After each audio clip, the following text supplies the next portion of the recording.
Hello to everybody. My name is Vincent Pelgrims. I'm originally from Belgium, but I've been in Greece, Crete, for 2 years and a half now. So working at the Institute of Astrophysics in Crete for the Pacify project. And today I will talk to you about this paper that came out early this year, which is called Evidence for Line of Sight Frequency Decorrelation of Polarized Dust Emission in Planck Data, and that I've been writing with Susan Clark, Brendan Ansley, Gina Panopoulou, Vasiliki Pavlidou, Costa Tassis, Hans Christian Eriksson, and Ingun Wehus.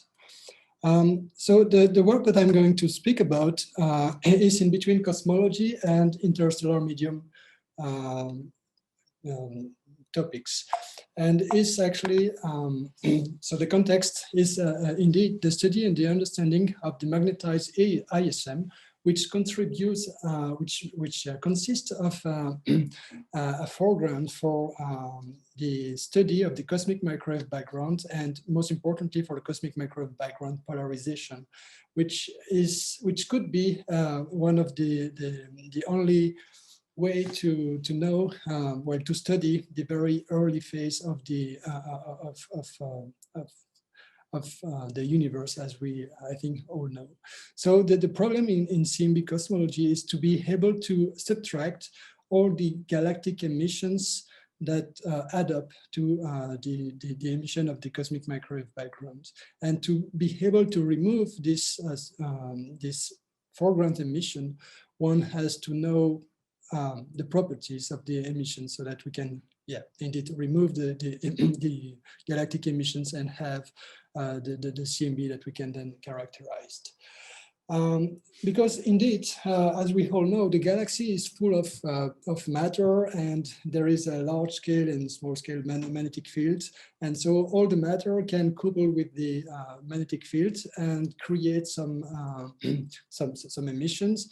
And at these cosmic microwave background frequencies and in polarization, the two emissions that are important are the synchrotron emission that comes from electrons that spiral along the magnetic field lines, and from dust grains that emit polarized emission here. Due to the fact that dust grains, they do aligned with the ambient magnetic fields, and then they emit polarized light thermally. And as you can see from this graph here, as a function of frequency, we have the polarization intensity, and we can see that the cosmic microwave background is actually subdominant, the subdominant component of the polarization emission in the hundreds of gigahertz frequency. Now, there is an important thing then, well, I mean, cosmologists they have to deal with this problematics that they want to study the cosmic microwave background here, and they have to remove the emission from thermal dust and synchrotron in a hope to study CMB polarization. And to remove it, then what is usually done is like studying or characterizing the emission at one frequency, and then making the assumption that the polarization pattern will not change, and that we can extrapolate it down to different frequencies where the CMB dominates. But due to the fact that dust SED, so the spectral emission distribution of dust might be changing from place to place in the galaxy, then the polarization pattern actually can vary from one frequency to the other. And so the polarization pattern can change. And so this frequency extrapolation can actually be more complicated than a first thought, okay? And now the fact that dust SED vary across the sky is something that is well known since the very end of the last century, right? And it can be well illustrated by those maps observed by Planck, well, obtained thanks to Planck data. So what we are seeing here is a full sky map in galactic projection of the dust temperature, and here have the dust spectral index. So it tells you how the SEDs, what is the SEDs of the dust for each line of sight yeah, through the sky. And as you can see, dust SED do vary on the sky. And since we are not sitting in a particular place in the galaxy, it is certain that dust SED should also vary along the line of sight. So we may have what we call a line of sight frequency decorrelation from dust, which means, this effect that I will describe just in the next slide has been studied theoretically by Tassis and Pavlidou in 2015, but so far there were no observational evidence for this effect. So briefly, what is this line of sight frequency decorrelation? So let's assume that we have two clouds of dust along the line of sight. And in each of those clouds, there is a magnetic field that is permeating the dust clouds. What we have is that dust grains in the dust cloud, they do couple, they align with the orientation of the magnetic field line, and they emit polarization that is perpendicular to the magnetic field. Here, assume that we have the magnetic field of the first cloud vertically, and the magnetic field of the second cloud, like making an angle here. At only one frequency, what we do observe is that depending on the specific ratio of the polarized intensity, so the specific emission in polarization of each cloud, if we vary the angle between the two magnetic fields of the two clouds, let's say, then we will observe a polarized intensity, which is the combination of the two, and that do depend on this misalignment angle here. And as we can see, this is also a function of the ratio of the two emission. Yeah. And so this is in polarized, the polarized intensity as in units of the dominant component, P1. And what we have here is the polarization angle, the total polarization angle that would be observed also as a function of the different, of the misalignment and for different ratio of the polarized intensity. And what we see is that for example, if we fix the misalignment angle to be 45 degrees, we see that for different ratio of polarized intensity of each cloud, we may observe a different angle in the polarization. Okay, now SED difference means that the polarization, the ratio of the polarization fraction between two frequencies will change, which means that at one frequency, one cloud might be the dominant component of the emission, while at the other frequency, it might be the other cloud that dominates the signal, which means that SED difference will imply a frequency difference of the EVPA. And then if we observe not only one line of sight, but a patch of the sky, then the polarization pattern that is observed may change from one frequency to the other. And this is what we call the frequency decorrelation. So in summary, if we have more than one cloud along the line of sight, and if the clouds have a permeating magnetic field that, with different orientation, and if the cloud have different SEDs, then we would observe a priori the line of sight frequency decorrelation. And that observationally, that leads to a relative contribution of cloud that change with frequency and the EVPA of dust emission that change with frequency as well. Since there were no observational evidence for that effect yet, we decided to look into the sky and select a particular line of sight where we know that the ISM is complex along the line of sight, that we have two clouds and that the magnetic field in the two clouds is has a different orientation. So we rely on this paper by Gina Panopoulou and collaborators in 2019, where they identify for this particular line of sight or small region on the sky, that they know there is two clouds and that the angle is about 60 degrees between the two, okay? And we then went to the Planck data, polarization of dust at 353 and 217 gigahertz, and we compute the difference of the angle between the two frequencies for that particular line of sight, and accounting for the noise in the data map, then we have these histograms here of the EVPA difference. This is for the two cloud region, and we see that there is that this distribution is compatible with 0 at less than 2 sigma actually. Okay, while for very nearby line of sight, the blue one here, where we don't expect to have an effect of line of sight frequency decorrelation because we know from starlight polarization that there is only one cloud, we see that this distribution is actually compatible with 0.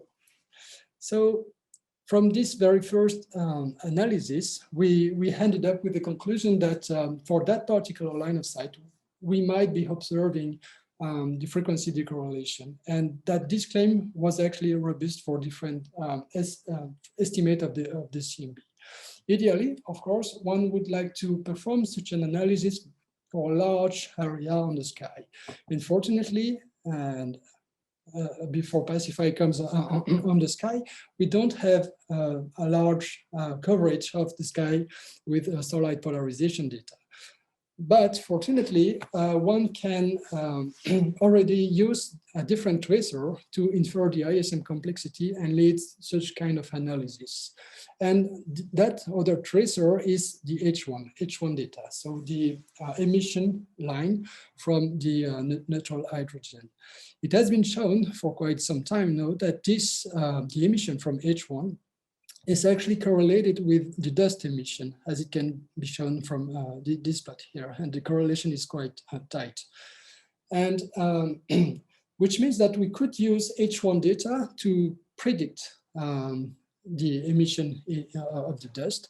And this is actually true even in polarization if one consider structures in H1 emission, which are known as H1 fibers, which are elongated structures in the H1 emission, and that have been shown to trace the plane of sky magnetic field, so as do the dust emission. So somehow, using H1 data in intensity and fake polarization, one could kind of predict the sky in polarization, in dust polarization. And so we can, the good news with the H1 data is that we have kind of, we can study the, we can infer the ISM complexity because we can decompose the H1 in terms of cloud, because the H1, we have access to the velocity and we can make the assumption that different velocity will correspond to different clouds. So we can have an idea of the number of clouds that we have along the line of sight. And by using the H1 fibers, we can also infer the plane of sky orientation of the magnetic field in each cloud. So that was the whole idea. And so we used a catalog of a number of clouds along the line of sight to make to sample the sky in two different samples, one called the target and the other called the control. So in the target sample, we put all the lines of sight where we know there is at least two significant clouds that contribute to the emission polarization. And so we use this decomposition by Panapoulou et al. In 2020, and we use the H1 orientation to guess what is the orientation of the magnetic field in each of the clouds. So we ended up with a target sample that should maximize the likelihood of observing the frequency decorrelation, and a control sample where we shouldn't observe any frequency decorrelation because there is only one cloud in the sample. And then, having defined, so this is the sky projection, this is the sky projection of the sample where we have, so it's in galactic coordinate where we take the sky, the sphere of the sky, we cut it at the equator, and we project it on the plane. So we have the north here and the south hemisphere on the right. And the white pixels show the distribution of lines of sight where we have the target sample, and the red ones show the control. The black represents the whole footprint of the data that we had at hand. Now, what do we have to expect if the line of sight frequency decorrelation is present in the Planck data? What are we supposed to see? Well, the frequency decorrelation for a sample of lines of sight will produce a scatter in EVPA difference. So for one line of sight, if we have frequency decorrelation, we expect to observe an EVPA difference that is not zero. But if we have a sample of lines of sight, because all the conditions will be different, if we compute the EVPA difference, then we will have a distribution of it. And if we have no frequency decorrelation, then the distribution will be at zero. But if we have frequency decorrelation, then we have a scatter. And the more we have frequency decorrelation, the larger the scatter will be. And this is what we observed. So considering the Planck polarization data at 353 GHz and at 270 GHz, these are the distribution of EVPA difference for the control sample in blue and for the target sample in orange. And as you can see by high, the scatter in the orange histogram is a bit larger than the blue one. So now, if we take sorry, you're entering the 5 minutes for Q&A. Yep, really? Okay, so I will speed up.